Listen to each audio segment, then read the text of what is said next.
Hi and welcome to my channel. I'm doing the rising sign readings and we're up to the rising sign of Taurus for the month of June ahead. So I've done the astrological highlights video already. That's not with the cards, that's with the charts, and that's on the community tab. You'll find that on the community tab. It's going to cover not just the new and full moons, but there's a couple of retrogrades coming up again too. So I've got that in the video and how you can work with that as well, those energies. So that's that video's in the community tab. You'll find it there. I'd also recommend checking the pinned comment in this video, on this video, and in the comments section, right? And there's some links that you might find helpful as well, like links to get your chart generated for free, whether you do tropical or sidereal. So either one or both, whatever you might want to have interest in, for free. So other than that, I think we can jump into your reading now, Taurus risers, and see what's come through for you guys for the month ahead for June. So let's jump in and see. Venus. Wow, okay. Well, Venus is your ruling planet along with Libra. You both share that. Sorry, I thought it was a bit Sagittarius. Okay. Sag is in the 8th in the Scorpio house for you. Pluto, talking of Scorpio.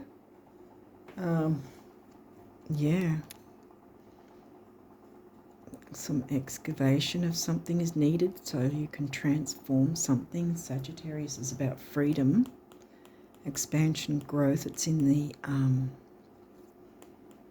Scorpio 8th house, which is about shared resources. It can be about, well, sex, taboo, occult, all that sort of thing, as well as credit cards, debts, tax, government payments, all that sort of thing.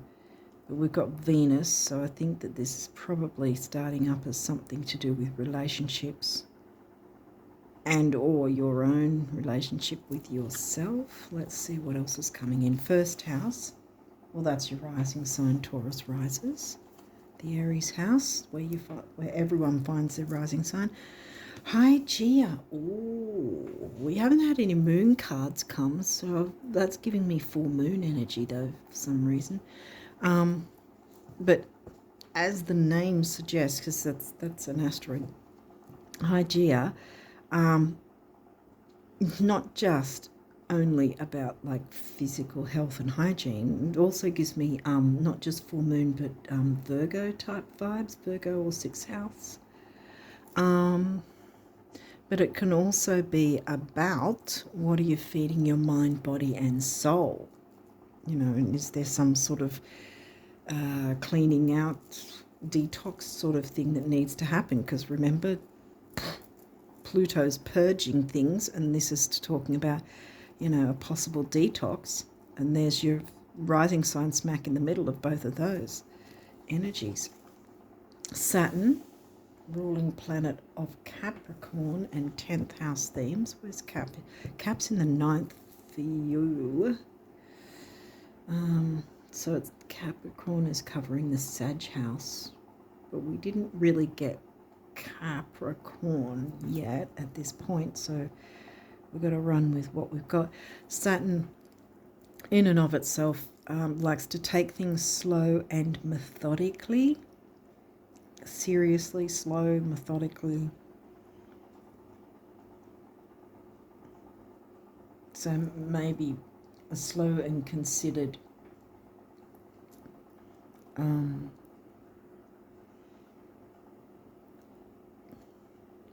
what's the word for it? Taking stock, in a sense, sort of taking a bit of a look at what might be needing a clean up in some way. Now, so far, like I said, even though it gave me full moon energies, there isn't a full moon in here yet, so it might not be as intense as that, although Pluto and Scorpio are intense. And Sag is in the 8th in the Scorpio house. Pluto ruled Scorpio, so now we've got second house, which is the Taurus house. I wonder if I can squeeze that in here, because I think we've got a few cards, so I think, yeah, I'll squeeze that in there. Second house, Taurus house, which is in the sign of Gemini for you, which is about communication, early learning, quick trips, neighbours, siblings, cousins, aunts, uncles. Quick trips as in local, where Sag is worldwide, expansion, growth, all that sort of thing. Gemini's the opposite. Series, well, there's your nurturance. See, the mother, the nurturance, mother energies. So far, again, we're not getting this intensity of a full moon.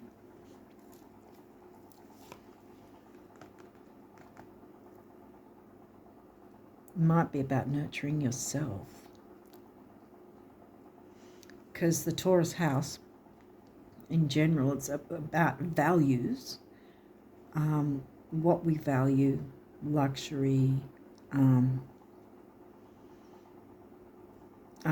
treating ourselves to some luxuries, maybe even as a form of self-worth, as long as it doesn't break the bank, because that's also the money house, money and self-worth, because that's another thing we value. Sun, well, your sun sign might come into this too, or it's the transiting sun, which you'll see in where that is in the video with the charts on the community tab. What else have we got? 10th house. So now we do have the Capricorn house.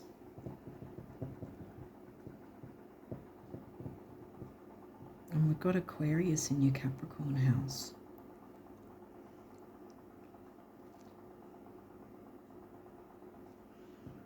So, because Aquarius is about friendships, groups. It can be the internet, so can the Gemini sign.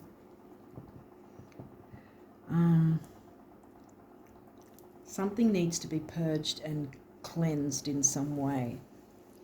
And you've got to take a bit of a serious look, but it doesn't have to be intense, because there's also a nurturing side to this, bringing in the love, because this guy was the first card. Venus was the first card out of the gate.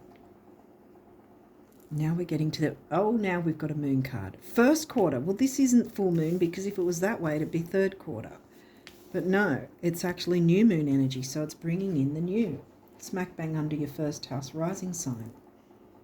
So by clearing out anything that might seem, either it might seem toxic, or taking a look at it that maybe further down the line, if it wasn't looked at, if nothing changed, it may become toxic. And therefore, by looking at it now, you can avoid the toxicity, clear out whatever might hold you back down the line, and then you can bring in the new, which is going to be to do with your career and ambition, because it's your 10th house in Aquarius, with communities, groups, friendships, online, connections, networking. Okay, so what else have we got here? Well, Scorpio. There's your intensity. Now we've got the 7th house, because this is, because your Taurus rising, if you haven't been watching this before, your Taurus rising, which you'll always find in the Aries house, your rising sign, no matter who has what rising sign, it's always in the Aries house, we'll find it. So when you go directly across opposing that, then that's where your descendant is, and in the 7th house your descendant is Scorpio.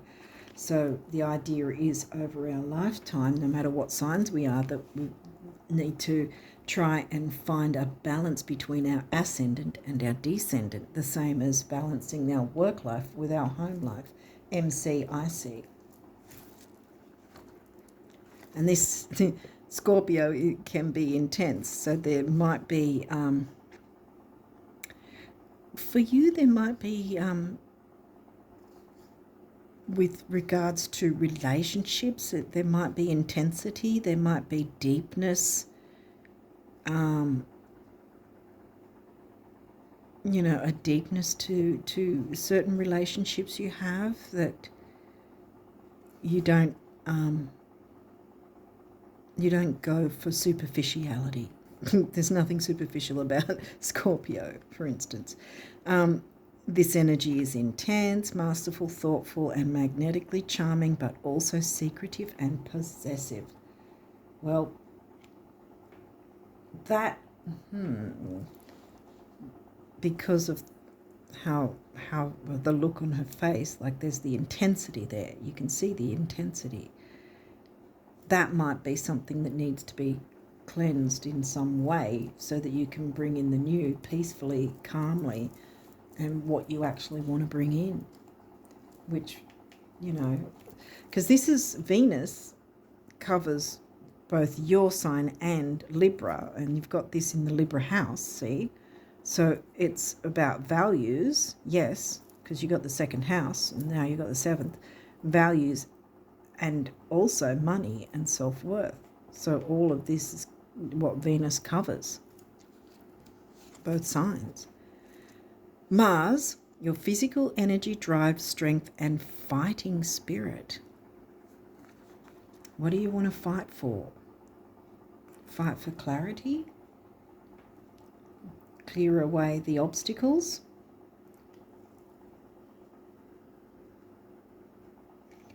I'm going to squeeze these across because there's one more card, and I just kind of feel like I want to squeeze it in here. For some reason, you've got a few cards with the other decks too, so I'm going to move it across a bit. What's this one? Aquarius. Well, we picked up Aquarius with the 10th, didn't we? This energy is freedom-loving, rebellious, idealistic, and technological. I would think that Sag is also freedom-loving, specifically Sag more so than Aquarius, although Aquarius is very Uranian-ruled. You know, Uranus rules the Aquarius sign, which likes to be quirky and out of the box kind of thing, and exciting and electric, and bringing in exciting electricity into your career. So yeah, I feel like it's some sort of clearing the way, you know, taking a serious, stern, Saturnian, Capricornian view, because you've got your Capricorn 10th house. And yeah, and there's your money house, there's your career house, and of course your rising sign. So yeah, I think this is something needs to be purged and cleared in some way to bring in some nurturance, Venus and Ceres, because you're bringing in the new here. Like I said, we didn't get the full moon cards, so this is bringing in the new. Clear out any toxicity that might be coming through. Mars is a co-ruler of Aries and Scorpio. But yeah, I think it's clearing, purging anything. It doesn't have to necessarily be a big, difficult, big deal kind of thing. It might be something, yeah, it might be something that you hadn't thought might be a problem down the line, but it might be if you leave it, if that makes sense. So take a considered look, you know, a slow, considered look at what might need clearing up or clearing out, clearing. You know, it might not be something that needs to be purged out. It just might need purging in the sense of changing it in some way while still keeping a specific thing. I mean, take what resonates. But yeah, there's some sort of cleanup needing to be involved in some way so you can bring in the new with your career, which happens to be to do with Aquarian themes. Groups, networking, friendships, the internet,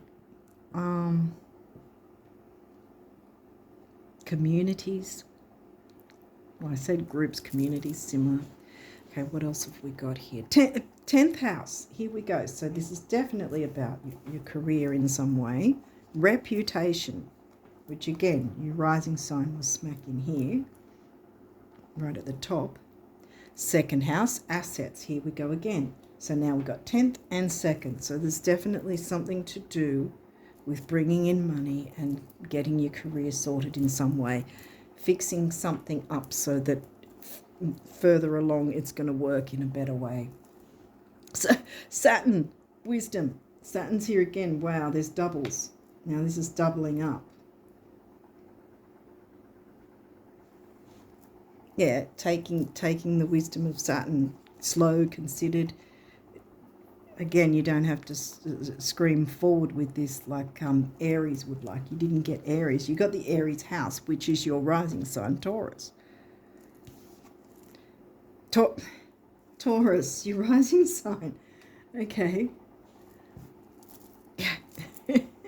What else have we got? This is what you want. This is an aspect. Easy go, easy flow. This isn't something that's, yeah, I got the feeling it, even with the Scorpio sign here and the 8th house, I didn't really feel like it was particularly intense, you know. This is easy go, easy flow. The trine, you can choose whether you want to or not. You can leave it and then hope that something down the line doesn't sort of rear its ugly head and go, well, or you can look into things and go, hang on a minute, this looks like I could sort of maneuver it a bit better and it'll work better for me down the line. 3rd house, perception. Yeah, it's going to take your perception to consider what you might need to purge, you know, to make things work better. But this is also the communication house, the opposite of Sag. And here you've got Gemini in the 2nd. Now you've got 3rd, which is the Cancerian sign, which reminds me of Ceres, right? The nurturance, home, family, creature comforts, that sort of thing. That's what the Cancerian sign likes. 12th house, surrender. Well, that's your Pisces house. I did not need to overlap these. I think they all fit. No, well, sort of. There you go. Okay, so 12th house, surrender, and that is in Aries. So now we do have Aries. Mars ruled Aries. Yeah, tap into the Aries of your chart by allowing yourself to surrender to the idea of looking into what might need a little bit of a tweak and change. That might be all that's needed in terms of a purging, so that it's purging what has been happening so that it then brings in the new of what you want to happen. Okay, these may have reversals. We'll see. We'll walk through it if there is. We'll see how we go. And we have... Okay. Well, this is in reverse. Transits, climate. Well, transits are what's happening in the skies at any point of time and how it affects your chart. This is in reverse. You might want to look at what transits are going on. Now, one thing I didn't say about was a time frame with this guy. 1st quarter moon, that's a week, exactly 1 week after the actual new moon. 1st quarter is always after the new moon. 3rd quarter is always after the full moon. This is the 1st quarter. That's why I said it's bringing in the new, because it's directly after the new moon. It's a week after the new moon. And the new moon is around the 5th or 6th of June. And this is a week after, so we're talking about what the 12th or 13th, I think, or something like that. I think 6, yeah, 12th or 13th.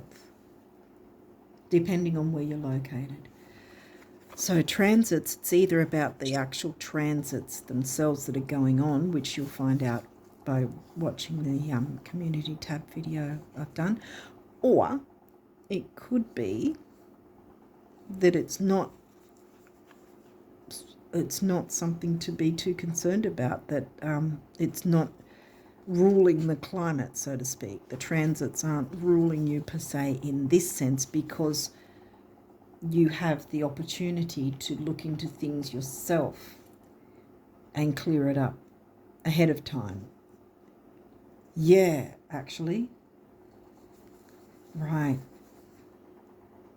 Because we're going to have a couple of retrogrades going on, and by you jumping in ahead of time to clear up anything so that it is easy go, easy flow and moves in the direction you're wanting to move, the upcoming transits aren't going to be affecting you in a negative way, and you won't be in that energy. Yeah, that's what it is. Okay, so what else have we got? Well, opposition, confrontation. Okay. So there might be some sort of, either there's a confrontation with someone else. Did we get the Libra house? Yes, we did. The intensity. Maybe that might be what's needing to be purged and cleared. Or it might be about confronting what might be needing to be purged and cleared in some way, which will then make things easy go, easy flow, easy go. Sag.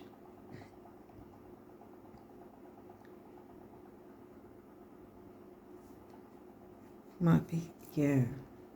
So by taking the chance to confront things, taking the opportunity to confront things, to make things flow in a better direction for you, to bring in the new that you want. Debilitated, discomfort. Well, yes. I mean, especially if there is confrontational energy from someone else. Maybe there has been debilitation, and you have felt debilitated or discomfort, some sort of discomfort in some way, but this can be cleared. You can look into, okay, what sort of dynamic or something may need to be cleared so that you get this easy flow going, and then this guy can be in reverse, and you've confronted what you needed to by looking into it.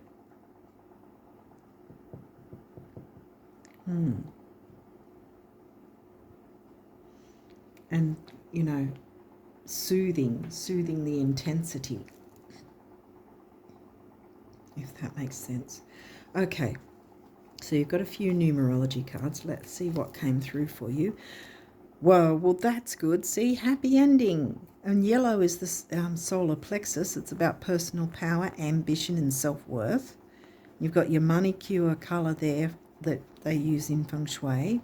9's big beginnings and big endings, and I think we've still got the final tendrils of the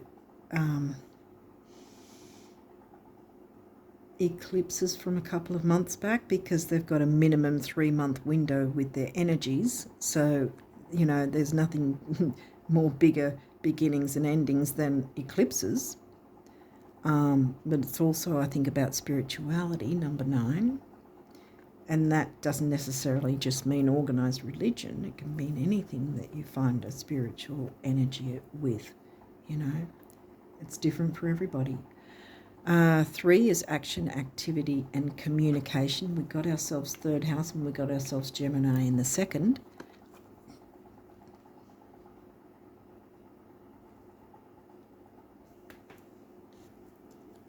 Happy ending is really good though. Intuition. Now we've got a master number, and this is orange, so this is the sacral chakra. It's about creativity. It can be about relationships and sexuality, healing, emotions, that sort of thing.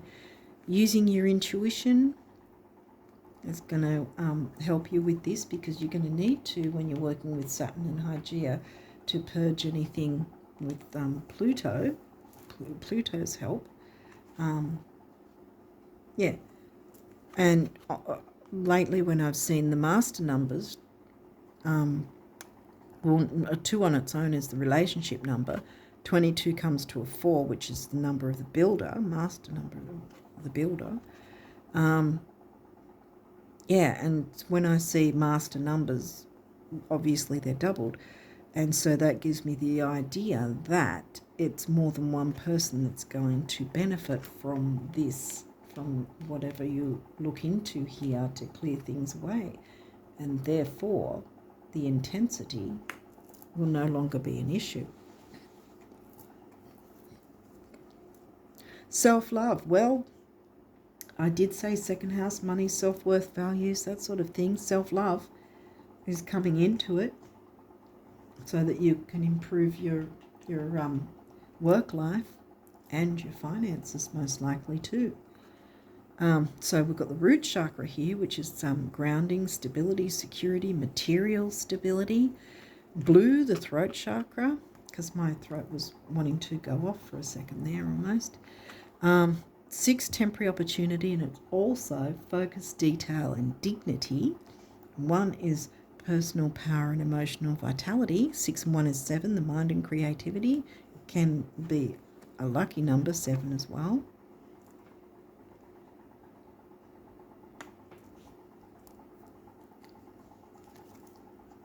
Moderation, yes, exactly. When you've got Saturn's come through twice, so Saturn's telling you not to scream forward at 1,000 miles an hour. You can still get this done. You've got the whole month. Green is a heart chakra colour, and we already covered the base chakra colour, red. Emotional vitality and personal power, number 1. 4, the number of the builder, has come through again. 4 and 1 is 5, and that is freedom and change.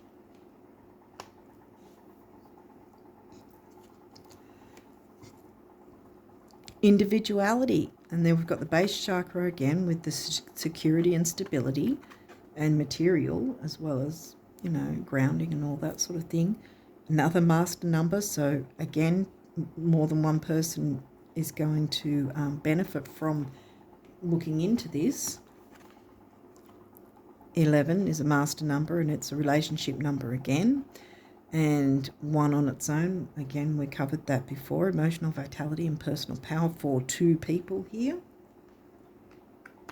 And that comes to a 2, and that one's the relationships, balancing the relationships.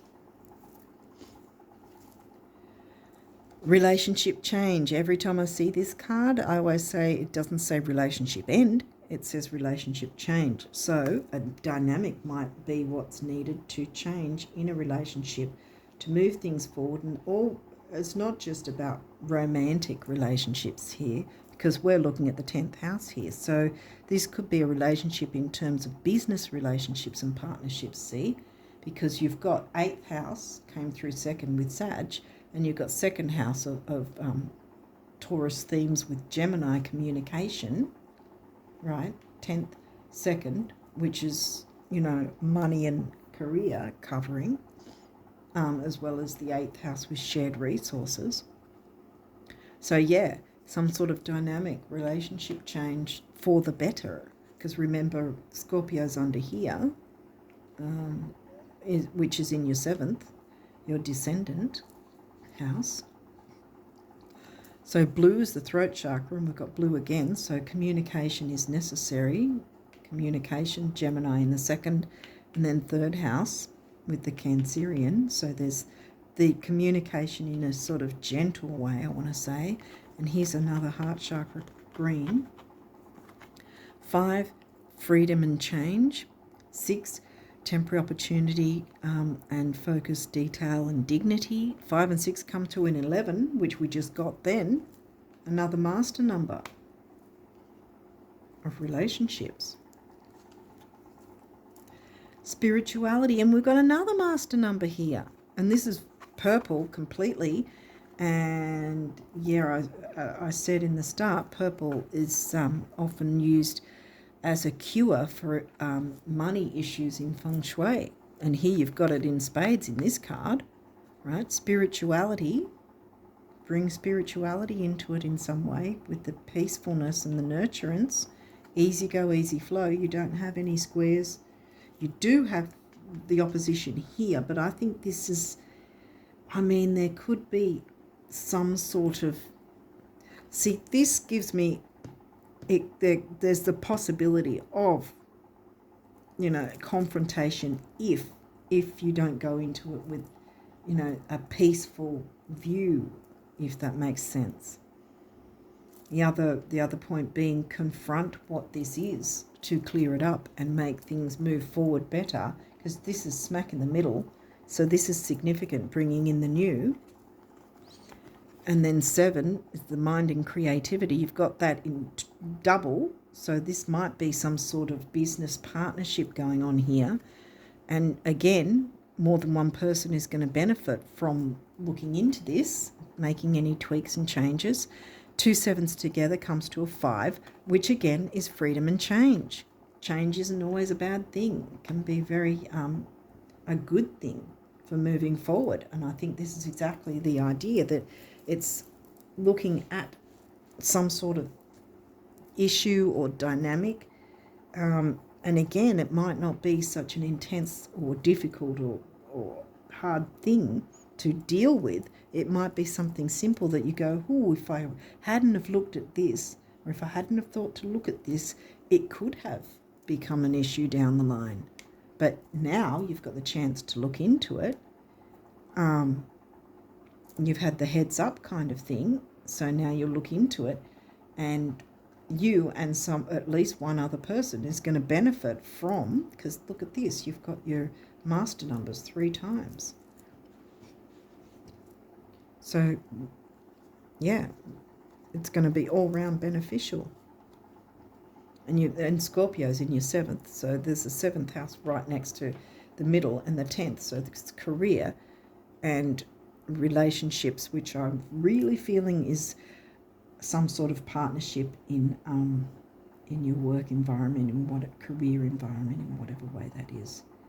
But yes, love yourself enough to take a close look, considered, methodical, slow. Take your time, take it easy.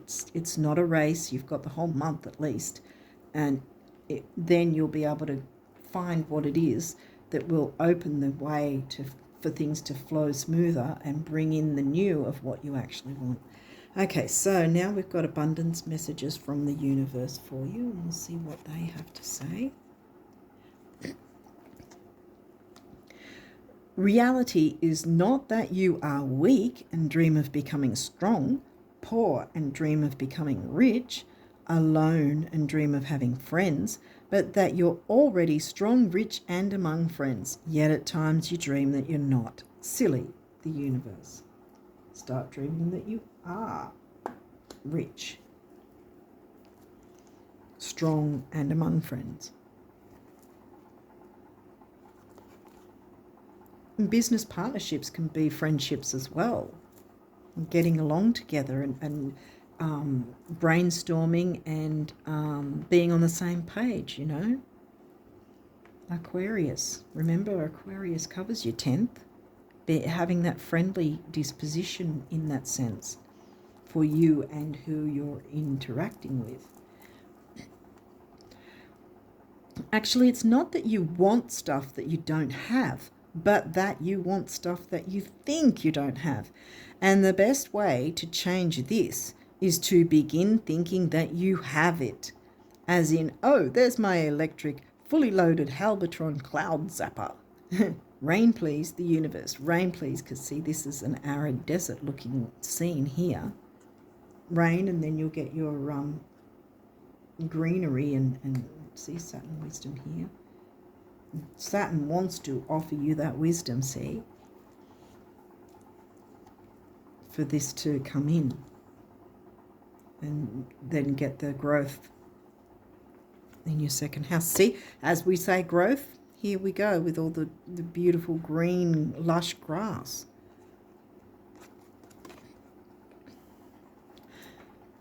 No matter how much money or love you've made or lost, you can still make more. Get down on it, the universe. There you go, you've been told. Get down on it. Because you've got the ability to bring it in. Clear up anything big or small.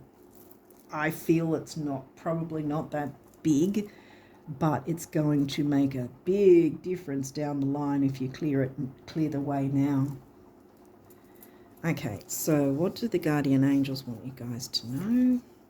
Believe. Be open to all possibilities and opportunities. Let go of preconceived ideas. There is nothing to fear. You are constantly surrounded by love. Start to believe in yourself and trust your instincts. Wondrous possibilities and opportunities abound provided you are flexible and retain an open heart and mind. Believe all is possible. Yes, because look at this. You started smack bang on a happy ending. There's going to be a happy ending. And you're going to bring self-love into this as well, because any partnership has to involve more than just one person. And it definitely, any partnership we have definitely involves ourselves. So we are just as important in whatever partnership we choose to be in. Encouragement. Your love is invaluable to the earth and to those around you. Even though you may not always see the positive effect your love has on others, trust, for it does. Each time you offer love through a loving gesture, thought, or word, you plant a seed of love, and love always generates more love.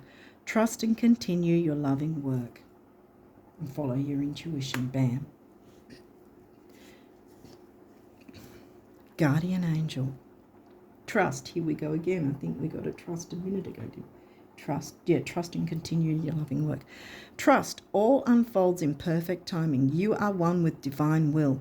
Focus only on love, and all you truly desire will manifest at the most perfect moment.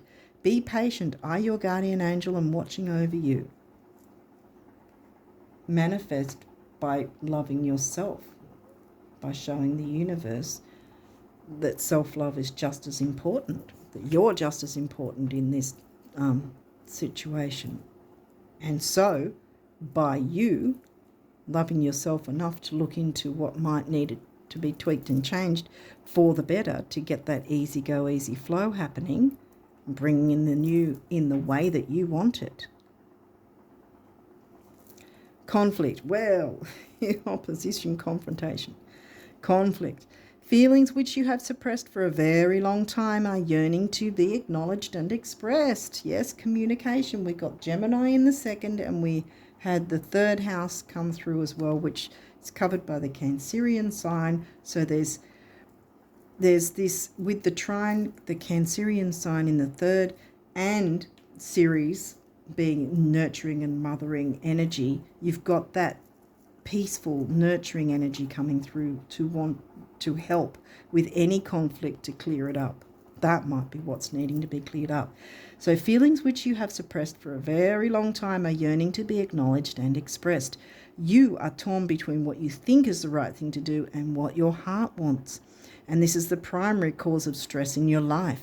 We, your angels, urge you to follow your heart. Do what you would love, not what you think you should. Yeah, get out of the I have to do it this way because this is the way it's supposed to be, or, this is what's expected of me. No. Individuality. It's funny that I should put it on individuality because in that sense, not allowing others to have you believing that you should do things a certain way.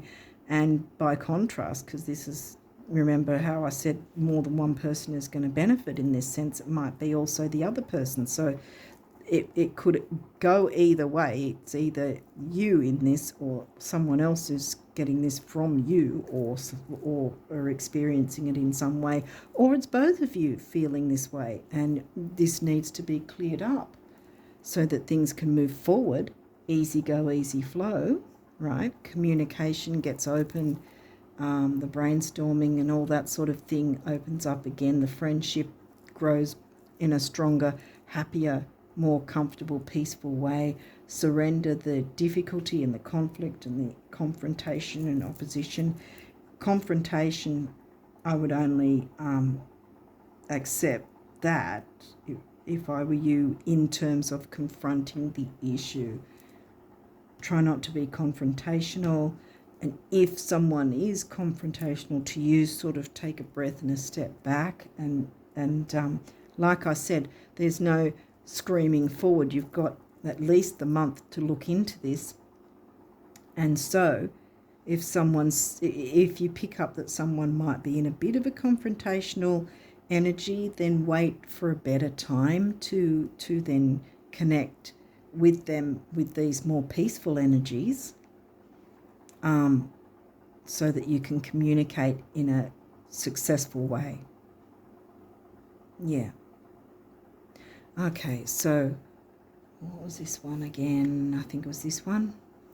Focus only on love, and all you truly desire will manifest at the most perfect moment. Yes. So your manifestations will come true. The ones you want to bring in, the good manifestations. It's just a matter of taking a look at what might need a bit of a tweak and change so that things will move in a direction that benefits you and others. Because remember, we've got 3 different master numbers here. So there's definitely, there's definitely more than one person that's going to benefit in this way. Okay, so I'm going to leave it there for you guys, for Taurus risers, and wish you all the best of luck with the energies of June and onwards. And until next time, bye for now.